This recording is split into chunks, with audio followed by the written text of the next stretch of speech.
maravilhoso. Dançar na presença do Senhor. 1 Timóteo capítulo 2, versículo 1 ao 4. Estamos trabalhando aqui uma mensagem que Deus colocou em nosso coração e ao mesmo tempo também um verdadeiro alerta do Espírito Santo para mim, para você, para todos nós que estamos aqui. Se você puder, repita comigo assim: não resista, diga assim, diga, não resista à graça de Deus. Nós temos que começar a entender que a vontade de Deus é que todo homem seja salvo. E claro, para que todo homem seja salvo, ele precisa crer, mas ele não vai crer por capacidade própria. Se hoje você está no Evangelho, dentro de uma igreja, ouvindo essa palavra, cultuando a Deus, não foi por sua vontade apenas, foi porque em primeiro lugar, Deus despejou em sua soberania, Deus despejou a sua graça sobre você. Naquele instante você creu, aceitou o convite de Jesus. E o convite para a salvação não é para um grupo seleto de eleitos, como prega uma doutrina por aí. Não, não. A salvação é para todo aquele que crê. Entendeu? Deus deseja que todo homem se arrependa e seja salvo. Agora, é muito importante que você que está nessa manhã entenda que muitas vezes, apesar de ser o desejo de Deus que todo homem se arrependa dos seus pecados, abandone os seus pecados e creia no Senhor Jesus, batizando nas águas e andando a partir daquele instante na palavra de Deus, nós temos vontades.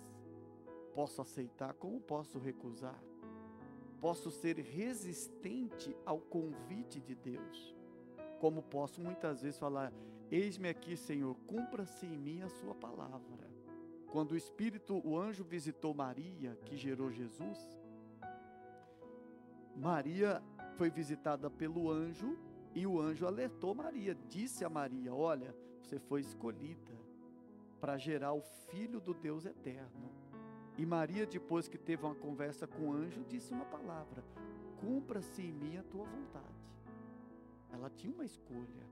Jesus, quando estava no Getsemane, naquele momento de pressão, diz a Bíblia que a pressão era tão grande sobre Jesus, que ele estava orando, e ele acabou suando sangue, que é um fenômeno do corpo conhecido como hemadritose, aonde muitas vezes a pressão psicológica e emocional é tão grande, que os seus vasos sanguíneos internos se rompem, e ao invés de sair água do local, acaba suando até sangue, sai até sangue. Isso é provado cientificamente, foi o que aconteceu com Cristo. E naquele instante ele estava tão pressionado, estava tão, que ele disse: Senhor, se possível, passa de mim esse cálice. E no mesmo instante, mais adiante, ele diz: mas não seja feita a minha vontade, mas a tua. E a vontade de Deus é que ele fosse levado à cruz e morresse por toda a humanidade. A expiação que Cristo fez, que foi a tirada do pecado, foi do mundo inteiro. Então, se você disser: pastor, eu estou condenado diante de Deus, se você estiver em Cristo, nenhuma condenação há mais para você. Então quer dizer que eu sou salvo em Cristo, sim, mas eu já me arrependi, porque embora seja a vontade de Deus que todo homem seja salvo, quando Deus começou a me salvar na minha casa, o alvo de Deus era toda a minha família.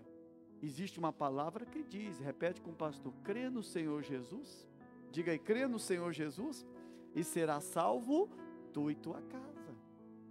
Essa palavra veio do apóstolo Paulo para um carcereiro que tinha acabado de ter um encontro com Deus ali, vendo a manifestação sobrenatural. E o carcereiro perguntou: o que tem que fazer para ser salvo? E Paulo disse: crê de todo o seu coração que Jesus Cristo é o Filho de Deus, e será salvo não só você, como toda a tua casa. Então Deus, quando salva alguém, quer salvar a família, quer salvar a parentela, quer salvar o mundo. Então Jesus morreu pelo mundo e não por eleitos, um grupinho seleto, aonde não, eu sou um eleito. Que história é essa? A eleição é fundamentada não no indivíduo, mas na igreja. A igreja de Cristo é eleita. Diga glória a Deus, pessoal. É isso. E não, fulano vai para o céu e Beltrano não. E por que Beltrano não vai? Porque Deus não o chamou. Ai, que história é essa? Não tem base bíblica essa colocação. Olha o que diz aqui o versículo 1 Timóteo capítulo 2, versículo 1. Quem achou, diga amém. Vamos ler o ensinamento. Ademoesto-te, pois, antes de tudo, que se façam deprecações, orações, intercessões e ações de graça. Por quem, gente? Ele diz para orar por todos. Essa é a missão da igreja, essa é a missão de quem nasceu de novo. Essa é a missão do corpo da igreja. A igreja muitas vezes acha que tem muita coisa que precisa ser feita na Bíblia e que é pastor que faz. Não, tudo que está aqui é para a igreja, somos a igreja. A nossa missão dada por Deus é que façamos deprecações, orações, intercessões e ações de graça por todo mundo, por todas as pessoas. E por que Deus disse isso? Aí ele dá um detalhe aqui, volta na Bíblia. Pelos reis. Quem são os reis? Quem governa. Então, além de nós, como igreja, que estamos aqui ainda, orarmos por todos os homens, e eu vou mostrar para você por que Deus nos manda orar por todos, Ele coloca em destaque aqui, reis, autoridade. O rei hoje é aquele que governa. No nosso caso é um presidente, um governador, um prefeito, a equipe do legislativo, que são os vereadores, deputados, senadores. São homens que estão em posição de eminência. E qual o papel da igreja com respeito a esses que governam? Orar por eles. Esse é o nosso chamado. Eu estou falando aqui com um crente genuíno, com quem já entendeu que não é mais a sua vontade, mas a vontade de Deus sobre a sua vida. E o que tem muitas vezes de crente que usa de chacotinha, que faz piada com a autoridade civil. Mas eu não coloquei esse cara aí. Estou fazendo defesa a ele aqui não, porque eu não sou da direita e nem de esquerda. Eu não sou de diabo nenhum, meu irmão. Eu sou do céu. Para mim tanto faz direita, esquerda, lateral, na frente.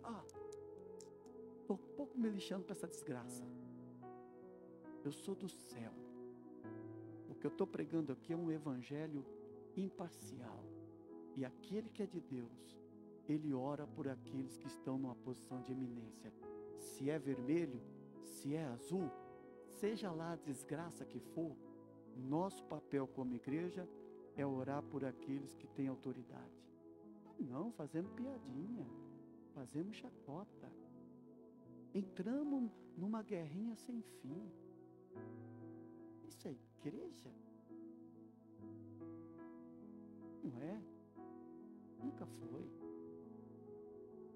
O verdadeiro cristão respeita quem está na posição de eminência. Está escrito isso aí na sua Bíblia. Quem entendeu isso, levante a mão. Está escrito aí. Está aí, diante dos nossos olhos. E nós temos que ser essa diferença. Ainda que eu não tenha escolhido quem quer que seja, mas Deus quer que oremos por conta do cargo. Não é a pessoa, é o cargo. Diga glória a Deus, pessoal. Diga amém, gente. Isso é igreja. Igreja ativa que faz a diferença. Alguém chega e diz: eu não gosto desse pastor, eu não vou com a cara dele. Ele é uma autoridade. Se você permanecer debaixo do pastorado dele, você tem que orar por ele, respeitá-lo, ou então entender que ele não tem bênção nenhuma para lhe dar mais. Mas se ainda está, respeite que é uma autoridade de Deus. Siga, obedeça-o na palavra e não fora da palavra. Posso ler mais um pouquinho com vocês, sim ou não, gente? Estamos aqui para ouvir o que gostamos ou para ouvir as verdades de Deus? Eu não ouvi.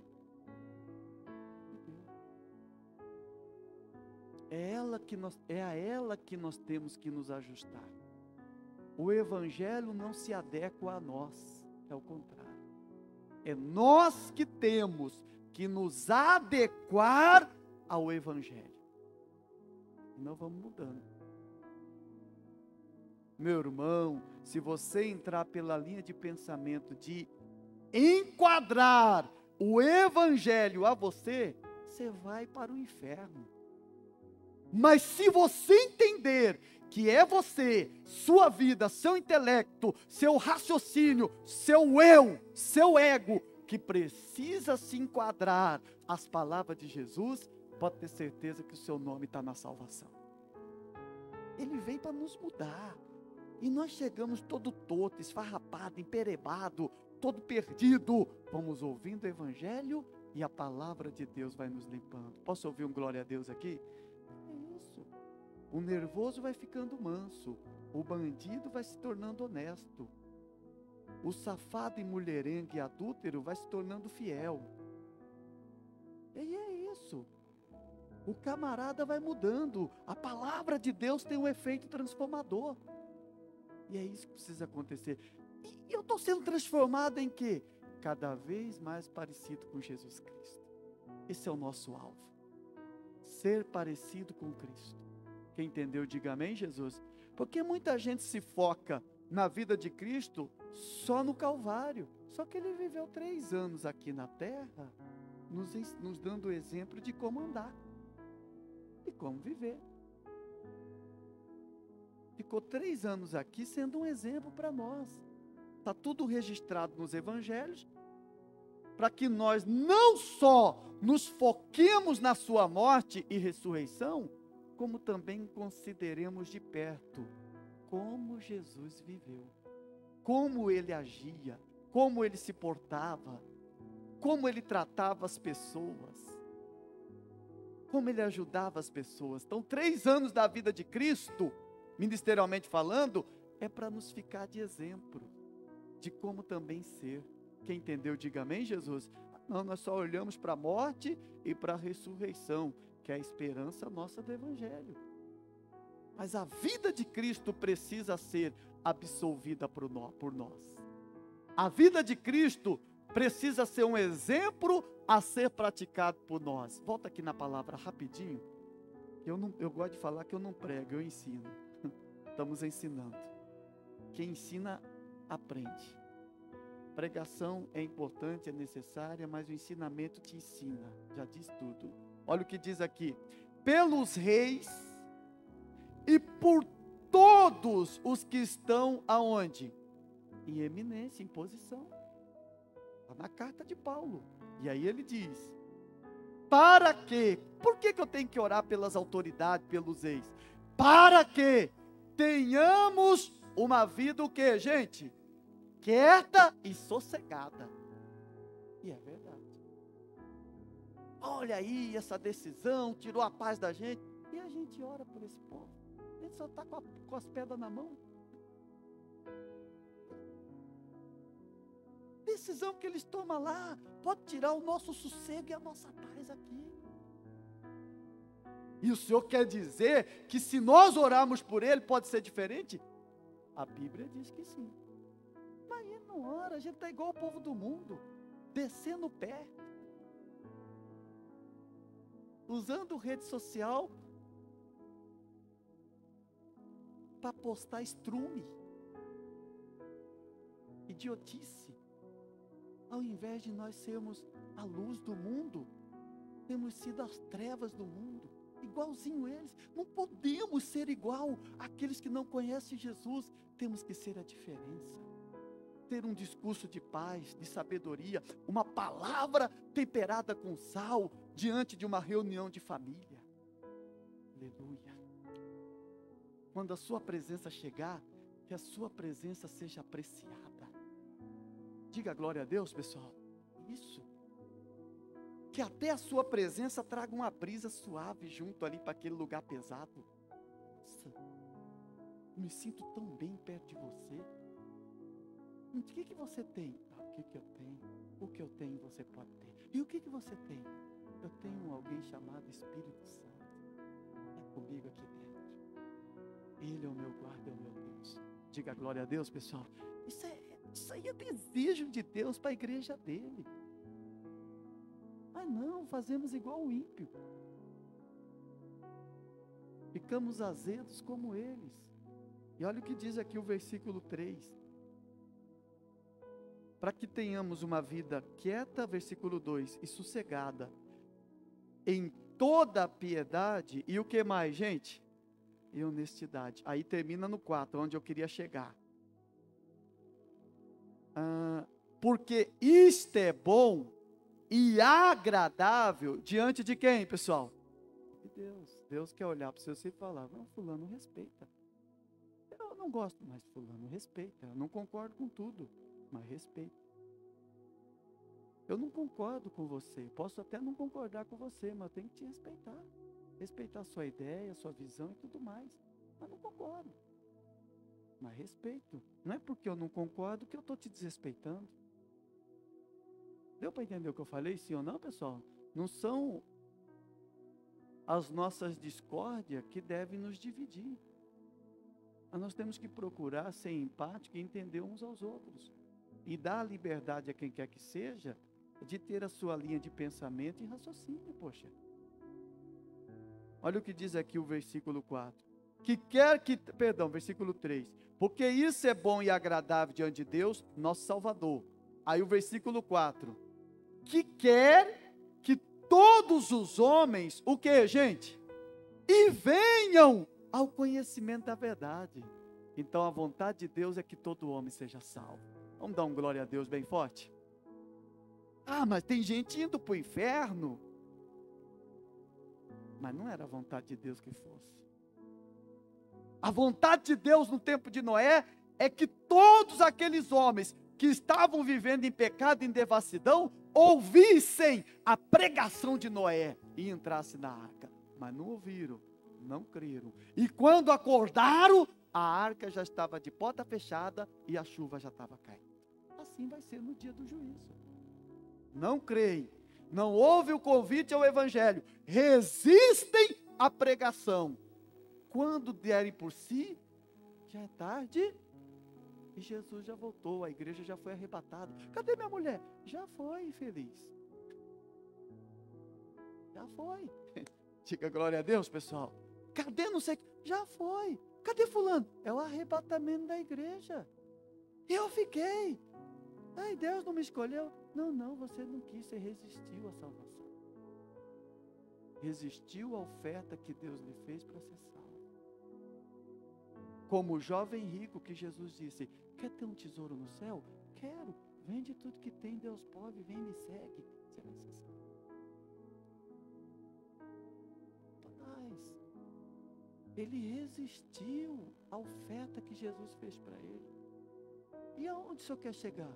Cuidado para que você que está aqui, frequentando há anos, mas que nunca tomou um posicionamento de crer em Jesus e se batizar nas águas, ou abandonar qualquer pecado que esteja cometendo há anos, envelhecido na tua vida, perder a graça da salvação, ou desprezar essa oferta. Então o tema da mensagem é: não resista à graça de quem? É a vontade de Deus que você esteja no céu.